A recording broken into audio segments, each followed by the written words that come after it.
those of you who were here last month, we had a conversation about friendship. And at the end of it, I mentioned that one of my favorite poems is a poem by Walt Whitman called States.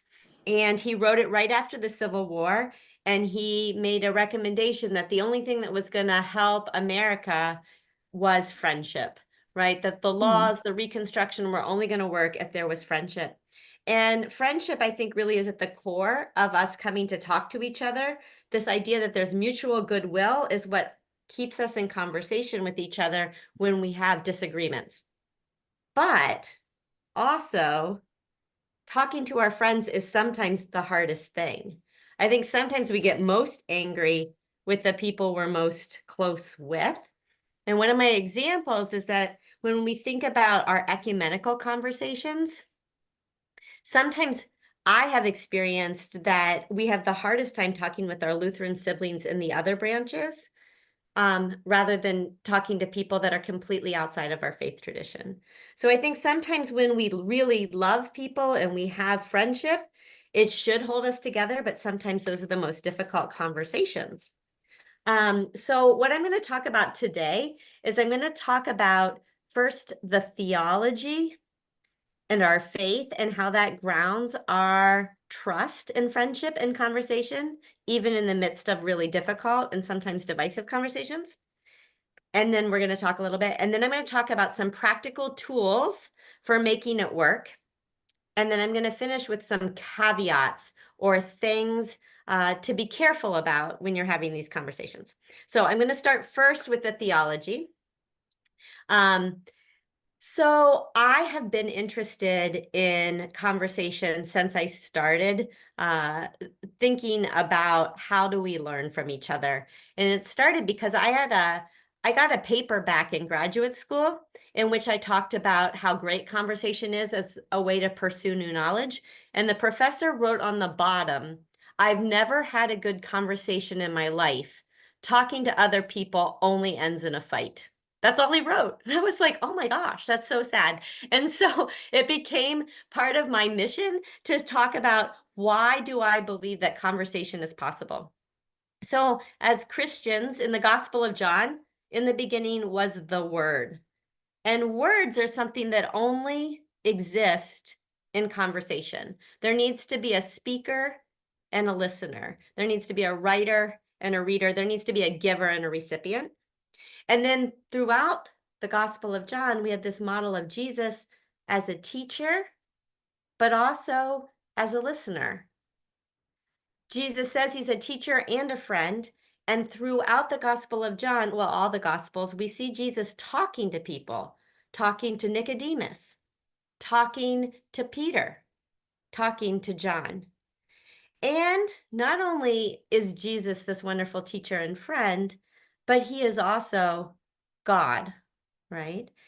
Who redeems our words, who makes it so that our words are capable of being understood and helps us understand the words of others.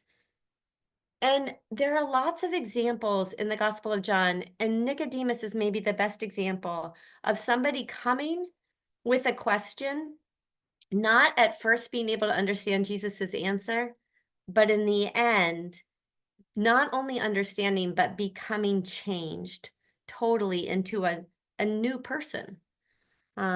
Nicodemus goes from somebody who is a member of the elite who doesn't understand Jesus's mission, and he ends up as a follower of Jesus, one of the people that come after his crucifixion to take care of him. So, or take care of his body. So the first question that I want to ask you, and not everybody has to share, but if some people can share, and you can turn off the recording as people share, can you think of a conversation that you had that really changed you as a person? You learned something so new, or you heard a story that really changed your perspective completely. There are a lot. I want to share that there are a lot of amazing stories of people having conversations and becoming radically changed. I think a famous one that maybe we'll be talking about a lot this year is Katie or Catherine von Bohr at the time convincing Martin Luther to marry her, right? He was like, I'm not going to get married. I'm going to be I'm afraid that somebody's going to kill me, and I don't want to put any woman through having her husband killed. And she said, she kept pushing him. And then he said, and I can't find the source for this, but I have heard this in a couple of different talks. At one point, he said, if I'm going to marry somebody, I'm going to marry somebody less pushy. And she just kept talking to him.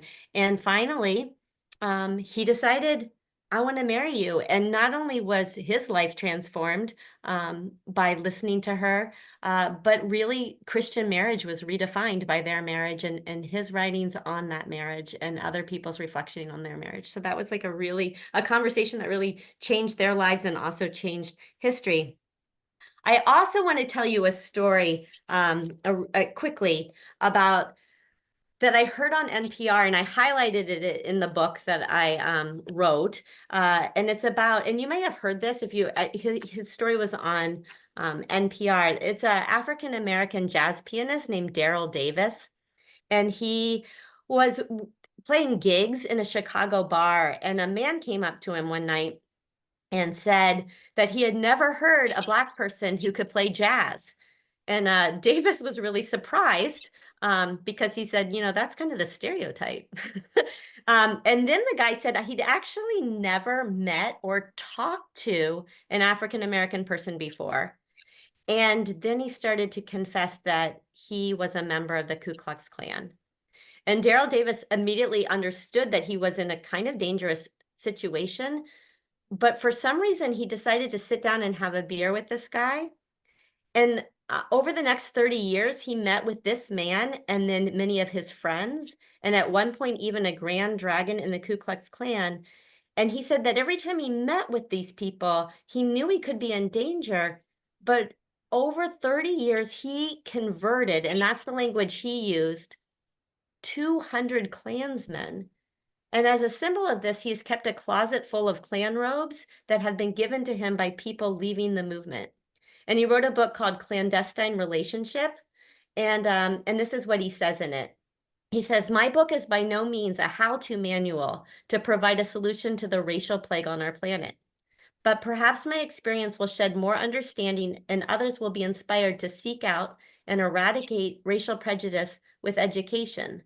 Not the academic type one receives in school only, but the kind we attain when we learn about our fellow human beings from one-on-one, non-confrontational encounters. It's my dream that through this new discourse, in a new millennium of brotherly love and friendship, we will overcome hatred and prejudice.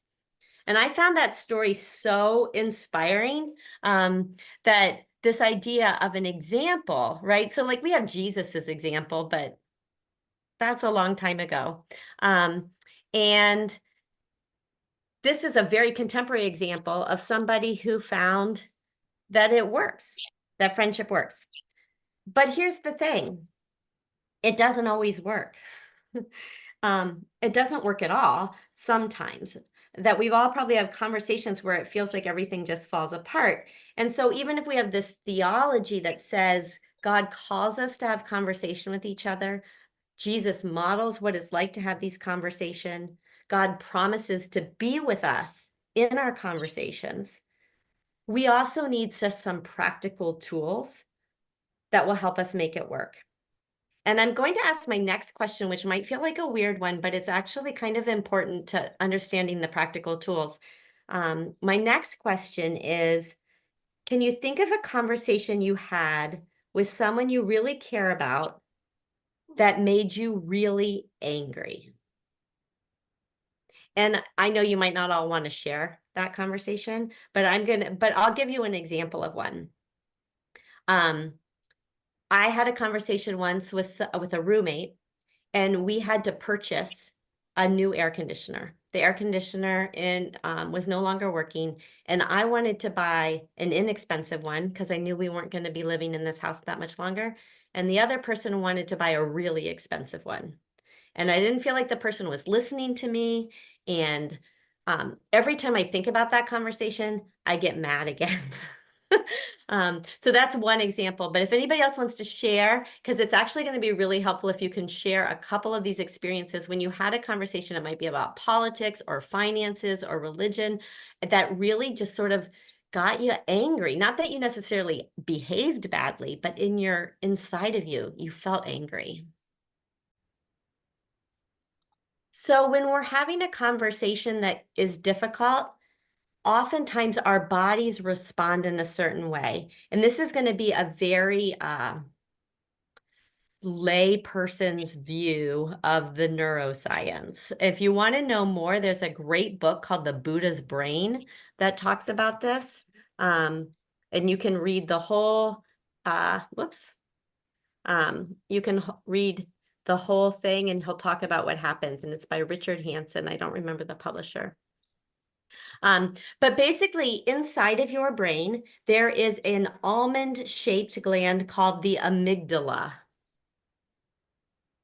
I'm just writing that down because that's not maybe a word that you're use all the time. It's the amygdala. And when you get in a situation where you are passionate or afraid or angry, the amygdala just starts shaking. And this is something that happened because of our evolution as the beings that we are.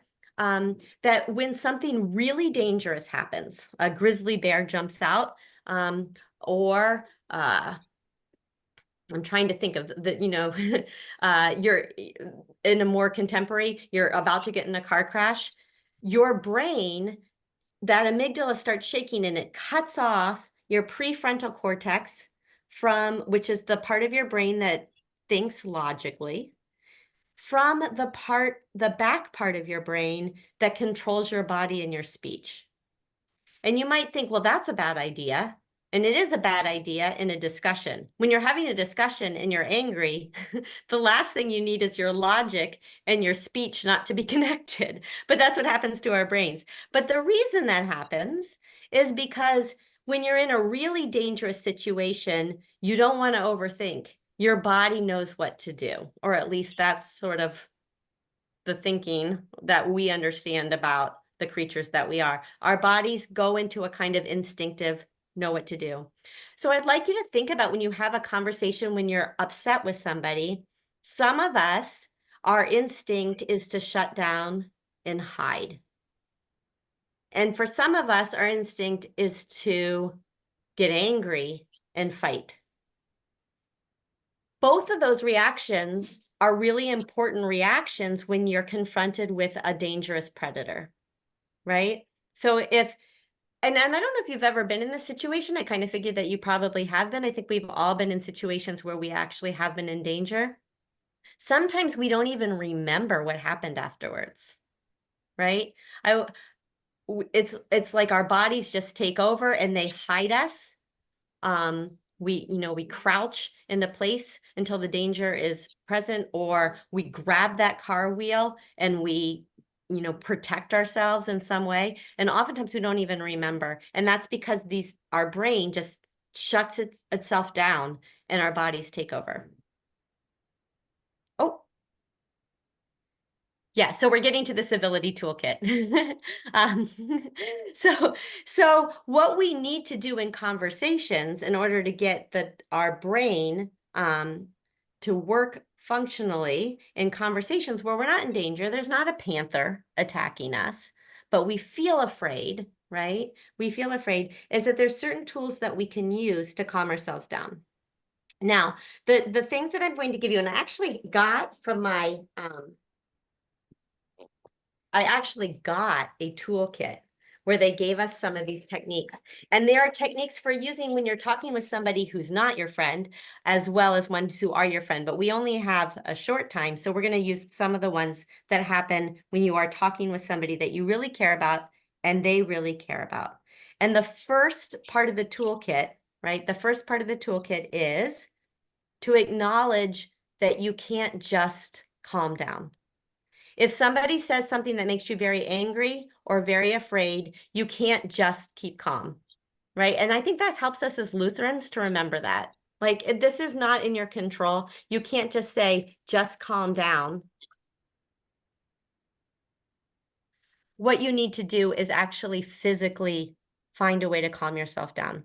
So the very first thing Before you have a conversation, if you know it's going to be upsetting, let's say you know you're going to be talking about who's going to care for a mother, for example. This is an exercise that you can do with your conversation partner if they're on board with you. This also really works with political conversations or conversations about religion in which you feel like one of you is more conservative and one of you is more liberal. And you're going to say, this is, maybe you won't, maybe you're going to trust me. But what you do is you stand up, and you can do this with me now if you want, or you can just, trust me. You stand up before the conversation and you stand on your right leg for 30 seconds. And we're just going to do about 10. And then you pick up that right leg and you stand on your left leg for 30 seconds. And then you put both legs down and you breathe in. And there's a lot of empirical evidence that doing this exercise makes you realize that you want to stand in the middle, that your body is most grounded when you're standing in the middle. And that helps you, it helps your body be prepared to listen to points of view without getting rocked one center off center. So that's one thing you can do before the conversation works, right? The second tool, and I'll put these in the chat later, is that once you're in the conversation, you build in tools that will help you calm down. So there is evidence that the amygdala, once it's fired up, and you might have had this experience before, once it's fired up, it takes 20 minutes to calm it down. So again, and have you ever had this point in a conversation where the other person's getting angry and you're like, just calm down? Does that work? No. And how do you feel when somebody says to you, just calm down? I always feel more angry. It takes 20 minutes to calm down. And the best way to calm down is to build in something that's going to happen. So if you're going to have a group conversation, let's say you're having a church council meeting and you know it's going to be a hot issue, you build in the conversation that there will be 20 minutes between people speaking. And you might be like, we don't have time for that. But think about it. Let's say you have 5 people on your board and you're going to discuss something that's really difficult for your church to discuss. And you say, everybody gets to talk for 5 minutes. And if you don't use your whole 5 minutes, then we're just going to sit in quiet. And then by the time it gets back to you, 20 minutes will have passed and you will be in a calmer place to speak, right? Another tool, and again, these tools only work if you're dealing with people that want to have the conversation with you, right? Is that you agree to stop and you do a kind of deep breathing. It's called reverse deep breathing, where you breathe in for the count of 3 and you breathe out for a count of 6. So I'll show you this. You go 1, 2, 3, 1, 2, 3, 4, 5, 6. And you do that 5 times. What it's doing is it's depleting you of oxygen, which actually calms your amygdala down. And it makes it so that your front of your brain and the back of your brain can talk to each other. And then another one, and this is in my tool chest, is if you're talking to people and you start to feel like you're feeling attacked, that you think about why you're feeling attacked. And you might even say, I'm going to speak from my own experience. You use words like how I feel and my experience, and you're going to talk about your values rather than telling the other person why they're wrong, right? So you're just going to tell your story, and then you're going to ask the other person to do that too. And then if you feel attacked just by hearing their story, which can happen sometimes, we can feel that way, Remind yourself to ask yourself these questions. Why am I feeling defensive about their story? Am I afraid this person's trying to force me to change? Can I trust this person to listen to me and for me to listen to them? And sometimes just asking yourself those questions can help you, again, ground yourself so that you can listen more openly.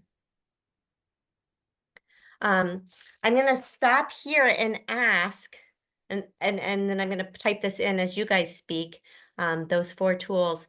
What do you think? Do you think, have you already tried some of these before? Do these things work? What concerns might you have about trying these things? So I'll open up the conversation there. The caveat is that sometimes we are in danger in conversations. Sometimes our partner might get violently angry or verbally abusive. And I think we're capable of knowing the difference between hearing somebody's experience and feeling attacked and being actually attacked. When somebody's verbally abusive to us, swearing at us, or they're pounding their fist against the wall, then we need to say, I need to go and protect ourselves, right? I think that there are times when we're in danger, and that's the times that we need to protect ourselves. And I think that remembering that there is a difference between protecting ourselves and being open to listening to an opinion that's hard to hear can actually help us feel less afraid in those times when we're not in real danger. So that's my caveat is a, Daryl Davis's story of like going into the homes of these Ku Klux Klan people. I'm like, that man has a bravery that I do not have. That's a really different situation than what I'm talking about here, which is being brave enough to talk about something really difficult with a friend that you really care about. But even friends can sometimes become violent, and so becoming aware of that, I think, is important. I want to give everybody maybe, I'm going to give you a minute and then I'm going to close with a prayer. I really appreciate the time that you guys have shared. And like I said, I spent a whole week learning about these things. This is just sort of a taste of the kinds of things we can do.